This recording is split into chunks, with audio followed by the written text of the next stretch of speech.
जो पाठ्यक्रम होता है हिंदी का बड़ी क्लासों में कि जो जीवन परिचय होते हैं, यानी जो लेखकों के जीवन परिचय होते हैं वो भी आते हैं एग्जाम में, उनके नंबर दिए जाते हैं। तो उनका जो जीवन परिचय है उनकी काफ़ी सारी वीडियो बनी हुई है, जैसे कबीरदास हुआ, सूरदास हुए, आचार्य महावीर प्रसाद द्विवेदी, इन सभी लेखकों का जीवन परिचय आपको मिल जाएगा। चैनल पर जाकर जरूर देखना, ठीक है। तो इस चैप्टर में हम जानने वाले हैं बहुत ही महत्वपूर्ण प्रश्नोत्तर इस पाठ्यक्रम से संबंधित, जो मैं आपको इस वीडियो में बताने वाला हूँ। हिंदी गद्य खंड में पाठ तीसरा है जिसका नाम है आचरण की सभ्यता। इसके लेखक हैं सरदार पूर्ण सिंह। अगर आपको इन लेखकों का जीवन परिचय चाहिए तो आप जाकर देख सकते हैं, चैनल पर प्लेलिस्ट बनी हुई है, तो आप जरूर से देख सकते हैं, ठीक है, क्योंकि ये आता है एग्जाम में इनका जीवन परिचय। क्लास 10th की प्लेलिस्ट है, उसमें आपको जीवन परिचय दिख जाएंगे, या फिर 11th की में। इस पाठ का मैं आपको गद्यांश बताने वाला हूँ। तो देखिए, पहला गद्यांश क्या है, आचरण।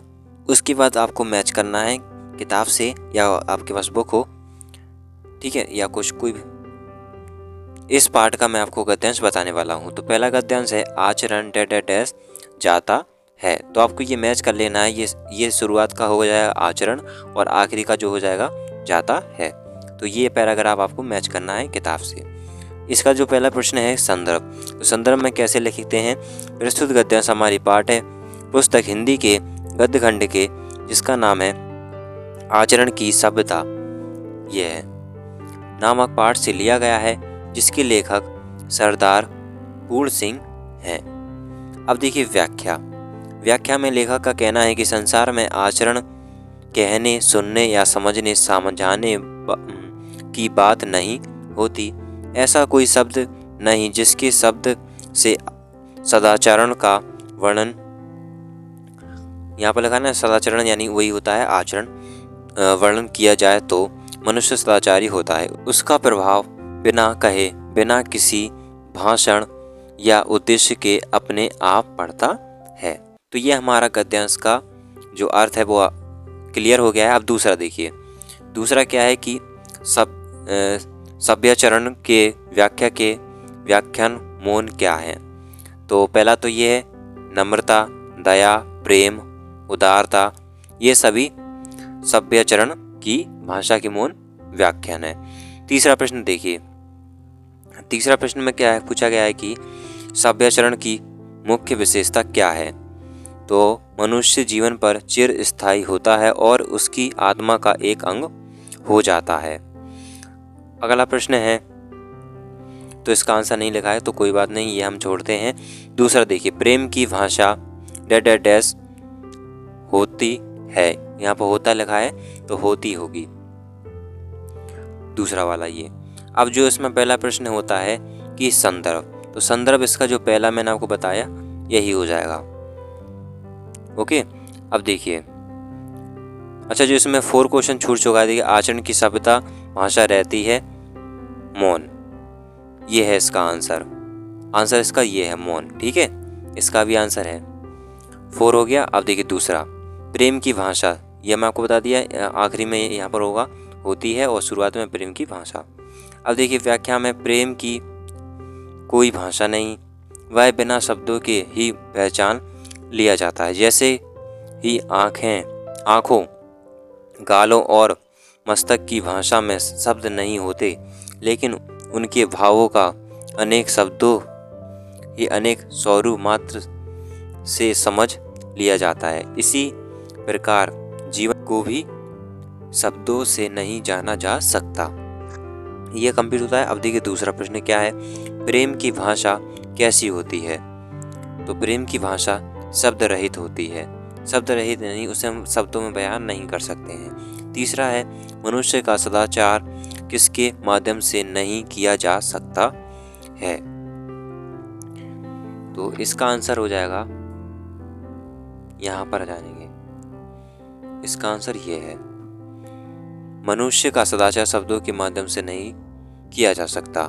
5वां प्रश्न है, प्रेम की भाषा के द्वारा हमारे हृदय के भाषा को किस प्रकार व्यक्त कर सकते हैं। प्रेम की भाषा को देखिए यहाँ लिखा है सदाचरण है के माध्यम से प्रकट नहीं कर सकते। तीसरा है आचरण डैश डैश डैश देती है।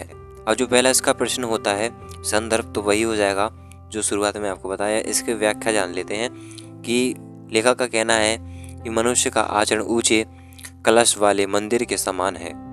जो मंदिर के सबसे ऊपर लगा होता है कलश, उसके समान है, जो देखने में अत्यंत भव्य और सुंदर दिखाई देता है, जिसके निर्माण में कई वर्षों का समय लगता है। आचरण आम के साधारण वृक्ष की तरह नहीं होता, जिसे कोई भी मनुष्य लोगों की आंखों में धूल झोंककर अपनी हथेली पर जमा सके।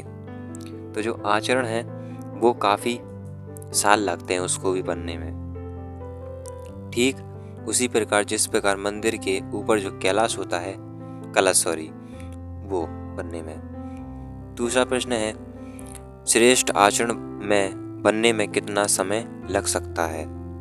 तो अनंत काल आंसर लिखा है, यह है अनंत काल। तीसरा है प्रस्तुत अवतरण के मदिरा के क्रियाकलाप का वर्णन किस प्रसंग में हुआ? तो आंसर में यह है वह आम का पेड़ नहीं जिसको मदिरा एक पल में तुम्हारी आंखों में मिट्टी डालकर अपनी हथेली पर जमा ले। अगला, आचरण महिमामय और दिव्य कैसा होता है? तो यहाँ पर हम लिखेंगे आचरण महिमामय और दिव्य होता है क्योंकि उसकी तुलना ऊंचे कलश और वाले मंदिर से की है। अगला गद्यांश है आचरण डैश डैश डैश भी पड़ेगी। तो व्याख्या में हो जाएगा मनुष्य के लिए आचरण का विकास करना ही उसके जीवन का परम उद्देश्य होना चाहिए। आचरण के विकास के लिए हमें शारीरिक, प्राकृतिक और मानसिक इन सभी की आवश्यकता होती है। आचरण का विकास केवल पुरुष वर्ग के लिए नहीं, संपूर्ण मानव जाति के लिए आवश्यकता है या जरूरत है, और हमें इसके विकास के लिए निरंतर विचार करना हो। तो सबसे पहले जो मनुष्य का उद्देश्य है वो क्या है? आचरण। इस गद्यांश से संबंधित तीसरा प्रश्न, जीवन का परम उद्देश्य क्या है? आचरण। 4 प्रश्न है आचरण की सभ्यता के लिए क्या करना चाहिए? हमें अपना रास्ता अपनी जीवन की गोली की एक एक चोट से रात दिन बनाना पड़ेगा और उसी रास्ते पर आगे चलना होगा। इसका अर्थ ये है कि अगर हम जिस रास्ते पर जा रहे हैं उसमें जितनी परेशानियां हैं तो उससे हमें पीछे नहीं हटना है, उसकी परेशानियों को हल करके आगे बढ़ते रहना है उसी रास्ते पर।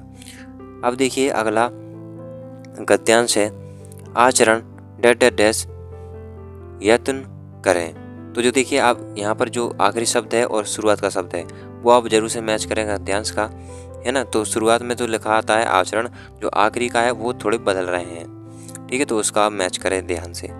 देखिए व्याख्या इसमें क्या हो जाएगा, लेखक का कहना है कि आचरण का सभ्यता का देश अत्यंत अद्भुत है। यहाँ किसी भी प्रकार का ना कोई शारीरिक